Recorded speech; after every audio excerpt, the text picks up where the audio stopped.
Electric hand cutter का तेज घूमने वाला ब्लेड जो होता है आसानी से सामग्री को काट देता है। इलेक्ट्रिक हैंड कटर का तेज घूमने वाला ब्लेड जो होता है सहजता से सामग्री को काट देता है, चाहे और लकड़ी हो गई, चाहे प्लाई हो के, प्लास्टिक हो के इत्यादि जो भी सामान हो का कर ला आसानी से सामग्री के काट देला। 2 नंबर में कहता है कि मोटरों में होला शक्तिशाली जो मोटर होला में वो का कर ला काटने वाला जो उपकरण होता है ब्लेड होता है उसके संचालन के लिए ताकि वो चल सके उसके लिए क्या करता है ऊर्जा जो संचालन के लिए आवश्यक ऊर्जा प्रदान करता है, जितना उसको ऊर्जा चाहिए उतना ऊर्जा देता है ब्लेड को चलने के लिए। 3 नंबर में कह रहा है हैंडल। हैंडल उपयोग के दौरान जो हैंडल वाला मशीन के उपयोग के दौरान क्या करला आरामदायक पकड़ और नियंत्रण सुनिश्चित करला ताकि जो मशीन बाटे हिले डुले ना आसानी से रोका करी सजौन भी और वर्क पीस बाटे लकड़ी प्लाई जितना काट सकी।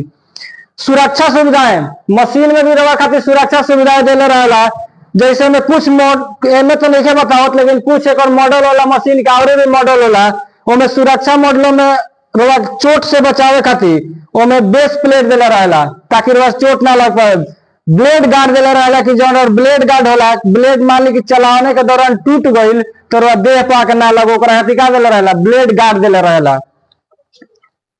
4 गो हो गए मेरा जो मशीन के जो मुख्य भाग बा ब्लेड मोटर हैंडल सुरक्षा सुविधा एक जो काम बाटे वो काम के बारे में बताओ था। ब्लेड क्या करला इलेक्ट्रिक हैंड कटर का तेज घूमने वाला ब्लेड जो होता है सहायता से सामग्री को क्या करता है काट देता है, आसानी से सामग्री काट दे वाला। अब देखिए कहता है कि लंबे समय तक उपकरण जीवन के लिए रख रखाव युक्तियां मतलब जो मशीन बाटे वो ज्यादा से ज्यादा दिन तक चल सके ओकरा खातिर का करे के बाटे। तो 1 नंबर में करे के बाद सुचारू संचालन के लिए जो साफ ब्लेड और हैंडल का करे साफ करे के बाद डेली चलैला के बाद डेली साफ क के रखे के बाटे जो ब्लेड बाटे हैंडल बा ओकरा साफ क के रखे के बाद। 2 नंबर में कहता है कि दक्षता के लिए सुस्त और क्षतिग्रस्त जो ब्लेड होता है उसे क्या करे बदले ब्लेड के जांच करे के बाटे ब्लेड और कटल फटल तो नहीं खे चाहे घिसल तो नहीं खे जो देखी कि जब ब्लेड क्षतिग्रस्त हो गया हल्का सा कहीं से टूट गई बा चाहे घिस गई बा तो ओकरा क्या करी ओकरा के बदल दी ब्लेड के तुरंत बदल दी। ब्लेड तंत्र के लिए क्या लगाए स्नेहक लगाए एगो केमिकल आवेला डीजल कितना लोग लगावेला केमिकलो आवेला में जो देखें कि जो ब्लेड सुचारू रूप से काम नहीं कर बढ़िया से काम नहीं कर तो देखें तो जो ब्लेड होला तो नॉर्मल हो जाला एकदम काटल तनी कम कर देला तो का लगाओ स्नेहक लगाओ के बाटे ठीक बा। हाँ ऑयल होता है ग्यारह मशीन में जो ना लगा जाला जब कटिंग जब देखें कटिंग कम हो जाला ना बीच में लागेला घड़ा है तो वह मशीन रफ्तार ऊपर बढ़ जाला वह लगाओ उनमें डीजल लगावेला 11 मशीन में डीजल लागेला।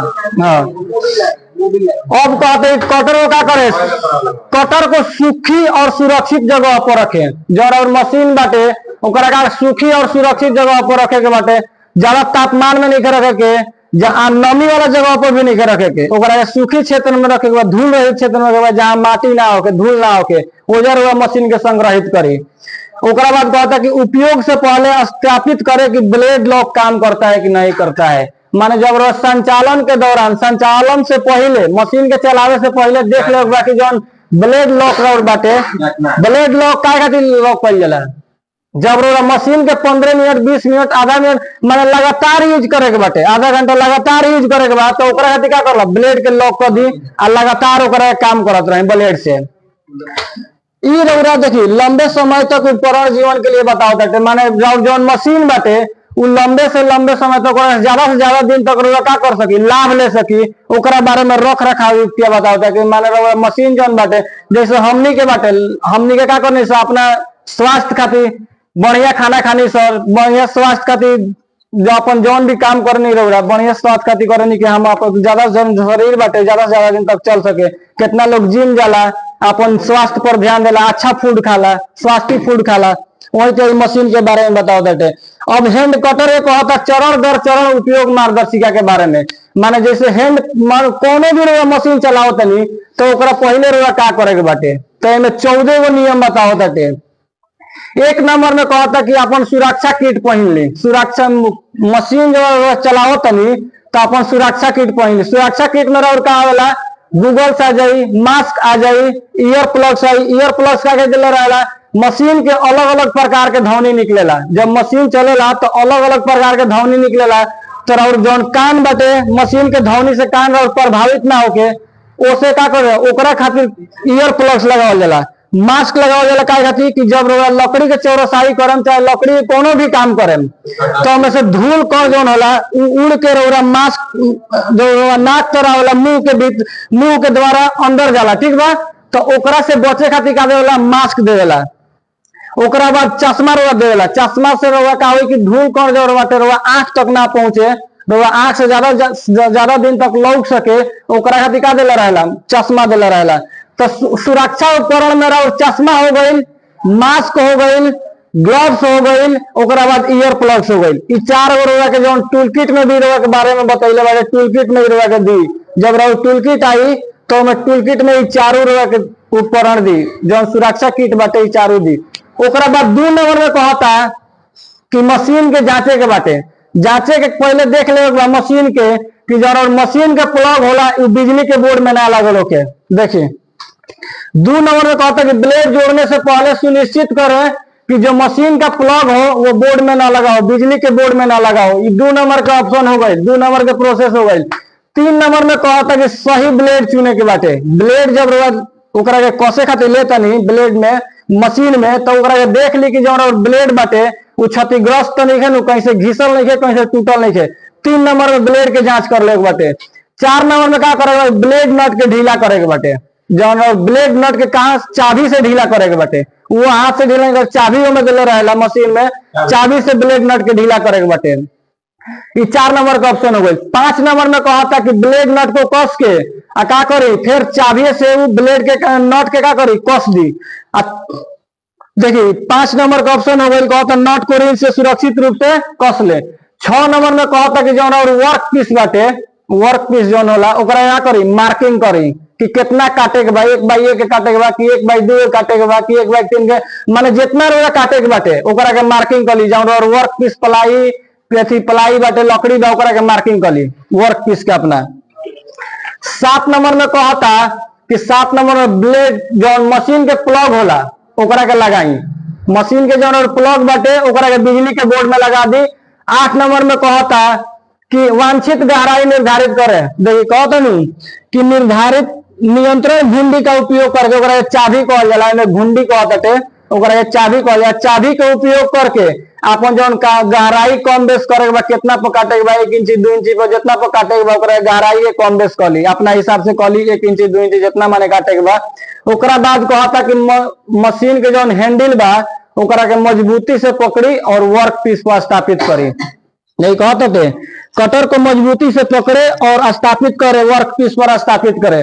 ओकरा बाद कहता कि सुरक्षा लॉक बटन को दबाएं, मशीन के चलावे से पहले का करी सुरक्षा लॉक बटन के दबाई और ओकरा साथ साथ में का करे के बाटे ओकरा साथ साथ में जो मशीन के ट्रिगर स्विच होला, पावर बटन होला, ऑन ऑफ स्विच होला जौन से बिजली आवेला मशीन में, ओकरा का करी ओकरा के दबाई। ओकरा बाद कहता है कटर को समान दबाओ, मतलब हल्का दबाव के साथ गति के साथ का करी आगे के तरफ निर्देशित करी, माने जहां काटे के बाद ऊपर रख के आगे के तरफ निर्देशित करी। ओकरा बाद कहता थे कि जब वर्क पीस जो लकड़ी बाटे चाहे प्लाई इत्यादि जौन भी सामान काटता नहीं, जब कट गई तो ओकरा के का करी ट्रिगर स्विच के छोड़ दी, trigger switch on off switch जौन होला जौन बिजली में आवेला ओकरा के छोड़ दी, छोड़ देम तो मशीन बंद हो गई। मशीन बंद भइला के बाद 10 सेकंड या 20 सेकंड तक जो मशीन के ब्लेड होला, जैसे कारोबार के चलावत रहो तो मशीन के हम ही चलाऊंगी तो ब्लेड जो रहे मशीन बंद हो गई, लेकिन ब्लेड 10 सेकंड 20 सेकंड तक का होला घूमत रहेला, तो ओकर पूर्ण रूप से रुके के प्रतीक्षा कर ले बाटे जब तक मशीन के जो ब्लेड बाटे मान ली कि स्विच छोड़ देनी, ऑन ऑफ स्विच छोड़ देनी, लेकिन जो ब्लेड बाटे जो मशीन के ब्लेड बाटे वो कुछ समय तक घूमत रहेला। तो मशीन के जब तक ब्लेड रुक नहीं जा तब तक ले मशीन के रखे के नहीं के पूर्ण रूप से ओकर का करे के बा इंतजार कर ले बाटे कि मशीन के ब्लेड का पूर्ण रूप से रुक जाओ। ओकरा बाद मशीन के का करी 13 नंबर के प्रोसेस हो गई कि ब्लेड की रुकने की प्रतीक्षा करे। जब स्विच छोड़ देने तब जब तक ब्लेड नहीं के रुक जात रहा ओकरा पहले रौरा मशीन के नीचे नहीं रखे के ओकर इंतजार कर ले बाटे। 14 नंबर में कहता कि जब ब्लेड ओकर रुक गई तो 14 नंबर में क्या करी मशीन के प्लग निकाली और ओकरा के सुरक्षित जगह पर संग्रहित कर दी जहां धूल ना होके सूखा क्षेत्र के, ज्यादा तापमान में भी नहीं करे के, नमी वाला जगह पर नहीं करे के, माने ओकरा के सूखल क्षेत्र में ना करे, सूखा जहां होके ओजा रख दे बाटे। ई राउर हो गई हैंड कटर के चरण दर चरण उपयोग मार्गदर्शिका। दूसर का अध्याय के इतने जानकारी ले बाटे, हैंड कटर के पूरा चरण दर चरण उपयोग मार्गदर्शिका में ये बाटे। एक नंबर में सेफ्टी का ले बाटे, सिंपल भाषा में सुनी, भोजपुरी भाषा में। एक नंबर में अपन सेफ्टी, कौनो मशीन चलाई, हैंड कटर चलाई, हैंड राउटर चलाई, प्लेनर चलाई, ड्रिल मशीन चलाई, ग्राइंडर चलाई, एक नंबर में अपन सेफ्टी। सेफ्टी के जो अपन किट बाटे, चश्मा हो गई, ग्लव्स हो गई, मास्क हो गई, ईयर प्लग्स हो गई, एक के लगा ली एक नंबर में। 2 नंबर में कहता कि ब्लेड जोड़े से पहले सुनिश्चित कर ली कि जो मशीन के प्लग बाटे वो बोर्ड में ना लगा रहे चाहिए, ठीक भाई। 2 नंबर के प्रोसेस हो गई। 3 नंबर के प्रोसेस हो गई कि ब्लेड अपन चुन ले बाटे, जौन भी ब्लेड बाटे ओकरा चुन ले बाटे, वो क्षतिग्रस्त ब्लेड ना होके, टूटल ना होके, घिसल ना होके, सही ब्लेड देख ले बाटे। 4 नंबर में क्या करेगा कि ब्लेड नट के ढीला करेगा बाटे, जेमे ब्लेड कसे के बा उ नट के क्या करेगा रिंच से ढीला कर ले बाटे। 5 नंबर में क्या करेगा कि ब्लेड के कस, ब्लेड लगा के और नट के फिर कस दे बाटे, रिंच से कस दे बाटे। 6 नंबर में वर्क पीस के मार्किंग कर ले बाटे, राउर जौन वर्क पीस बाटे, लकड़ी पलाई इत्यादि जौन भी राउर वर्क पीस होके ओकरा के मार्किंग कर ली, कितना काटे के बाटे, 1 इंची पर काटे के बाद, 2 इंची पर काटे के बाद, जितना पर काटे के बाद ओकरा के मार्किंग कर ली। 7 नंबर में कहता कि अब क्या करे, अब जो और मशीन के प्लग बा, हैंड कटर के प्लग को क्या करे बिजली के स्रोत में लगाए, 7 नंबर में। 8 नंबर में कहता कि नियंत्रण घुंडी का उपयोग करके गहराई को क्या करे, ओकरा के चाबी कहल जाला हमनी के भाषा में। चाबी का उपयोग करके अपने गहराई जो है कितना पे आप काटना चाहते हैं, 1 इंची पे काटना चाहते हैं, आधा इंची पे काटना चाहते हैं, हाँ उसी प्रकार से उसी हिसाब से अपने क्या करे कम बेस कर ले उसको। उसके बाद कह रहा है कि कटर को 9 नंबर में कह रहा है कि कटर को मजबूती से पकड़िए, उसका जो हैंडल है कटर के हैंडल को मजबूती से पकड़े और वर्क पीस पर स्थापित करे।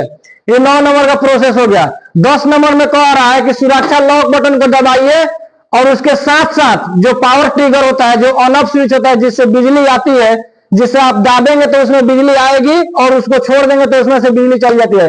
तो सुरक्षा लॉक बटन को दबा के और साथ साथ में उस स्विच को भी दबाना है ताकि आपका मशीन चालू हो जाए। यह 10 नंबर का प्रोसेस है। 11 नंबर में आपको क्या करना है कि मशीन को हल्का दबाव के साथ, गति के साथ आगे की तरफ निर्देशित करना है, वर्क पीस पर आगे की तरफ निर्देशित करना है। ये 11 नंबर का प्रोसेस हो गया। 12 नंबर का प्रोसेस ये है कि आप मशीन, जब आपका जो वर्क पीस है वो कट गया तो उसका क्या करें, उसका स्विच जो है उसको छोड़ दीजिए, जो ऑन ऑफ स्विच है उसको छोड़िए और उसको ब्लेड की रुकने की प्रतीक्षा कीजिए। ये 13 नंबर का। मान लीजिए 12 नंबर में जो है आप जो ऑन ऑफ स्विच है उसको छोड़ दिए हैं, ठीक है, लेकिन जो आपका ब्लेड होता है, मशीन का जो हैंड कटर का ब्लेड होता है वो 10 सेकंड या 20 सेकंड के लिए घूमते रहता है, तेजी के साथ घूमते रहता है। तो कितना आदमी होता है कि मशीन को स्विच छोड़ा और ऐसे ही रख देता है, लोग पलट के रख देता है लोग। तो ऐसे नहीं रखना है। जब तक उसका जो ब्लेड है वह पूर्ण रूप से नहीं रुक जाता है तब तक मशीन को हाथ में पकड़ के रखना है कि उसका ब्लेड को रुकने की इंतजार करना है, प्रतीक्षा करना है कि ब्लेड पूर्ण रूप से रुक जाए। यह 13 नंबर का प्रोसेस हो गया। 14 नंबर में कह रहा है आपका बुक कि क्या करना है, मशीन का जो प्लग है उसको बिजली के स्रोत से बाहर निकाल के और उसको सुरक्षित जगह पर क्या कीजिए, संग्रहित कर दीजिए। ये 14 नंबर का प्रोसेस हो गया आपका। यही है हैंड कटर का मूल उद्देश्य। हैंड कटर का मूल उद्देश्य होता है कि हैंड कटर एक बहुमुखी उपकरण है जिसका उपयोग कारपेंटर में लकड़ी काटने, प्लाई काटने इत्यादि, प्लास्टिक काटने इत्यादि कामों के लिए किया जाता है। स्कोरिंग हो गया, ट्रिमिंग हो गया इत्यादि जो भी काम करने के हैंड कटर का मूल उद्देश्य होता है सटीक और नियंत्रित कटौती करना। कारपेंटर में हैंड कटर का मूल उद्देश्य होता है सटीक और नियंत्रित कटौती करना। ये इतना याद कर लीजिए, कारपेंटर में हैंड कटर का मूल उद्देश्य होता है सटीक और नियंत्रित कटौती करना। पहले आपको एक लाइन बोल देना है, पहले आपको एक लाइन क्या बोलना है कि हैंड कटर एक बहुमुखी उपकरण है। बहुमुखी आप उपकरण बोल दिए तो उसका काम क्या होगा, बहुत सारा काम हो जाता है। स्कोरिंग करना, ट्रिमिंग करना, आकार देना इत्यादि, काटना। आप बहुमुखी उपकरण बोल दिए तो उसका बहुत सारा मतलब हो जाएगा, बहुत सारा काम है। तो आपको बोल देना है कि हैंड कटर एक बहुमुखी इलेक्ट्रिक उपकरण है जिसका उपयोग प्लाई काटने, लकड़ी काटने इत्यादि कामों के लिए किया जाता है। हैंड कटर का कारपेंटर में मूल या उद्देश्य होता है सटीक और नियंत्रित कटौती करना। हो गया। इसके मुख्य भाग होते हैं, ब्लेड होता है, इसका लॉक बटन होता है, इसमें ऑन ऑफ स्विच होता है, इसका जो बॉडी होता है हैवी होता है, बेस प्लेट होता है। और ब्लेड का काम क्या होता है? कोई पूछेगा कि हैंड कटर में ब्लेड का काम क्या होता है, तो आप क्या बताइएगा कि जो ब्लेड इलेक्ट्रिक हैंड कटर का तेज घूमने वाला जो ब्लेड होता है वह क्या करता है? सहजता से सामग्री को काट देता है। सामग्री को काटना, वर्क पीस, जो आपका वर्क पीस है उसको काटता है, यही क्या है? उसका मुख्य काम है। ब्लेड का यही मुख्य काम होता है कि इलेक्ट्रिक हैंड कटर का तेज घूमने वाला ब्लेड जो होता है वह सहजता से सामग्री को काट देता है। 2 नंबर में पूछेगा कि मोटर जो होता है, मशीन में जो हैंड कटर में मोटर होता है वह किस लिए होता है? तो मोटर क्या करता है? मोटर जो चलने वाला आपका उपकरण होता है यानी ब्लेड जो होता है उसको क्या करता है? ऊर्जा प्रदान करता है, कुशलता पूर्वक संचालित करने के लिए आवश्यक ऊर्जा प्रदान करता है। माने जितना ओकरा बिजली चाहिए, जितना ओकरा ऊर्जा चाहिए उनका करला मोटर के द्वारा ही मशीन में आवेला। 3 नंबर में कहता कि हैंडल, तो हैंडल क्या खातिर होला? नियंत्रण खातिर होला। चला संचालन के दौरान नियंत्रण और स्थिरता प्रदान करता है हैंडल जो आपका होता है। 4 नंबर में कहता कि सुरक्षा सुविधाएं, मशीन में भी रवा खातिर कुछ सुरक्षा सुविधाएं दिहल रहेला, जैसे बेस प्लेट हो गई, ब्लेड गार्ड हो गई। ब्लेड गार्ड जो ब्लेड टूटी तो देह पर छटक के ना लगो, ओकरा खातिर ब्लेड गार्ड देले रहेला। ये हो गई, ये तो बाटे हैंड कटर के ये अध्याय बाटे। ओकर मूल उद्देश्य हो गई, ओकर भाग हो गई, और ओकर चरण दर चरण उपयोग मार्गदर्शिका हो गई। ये हैंड कटर के अध्याय में इतने जाने के बाटे।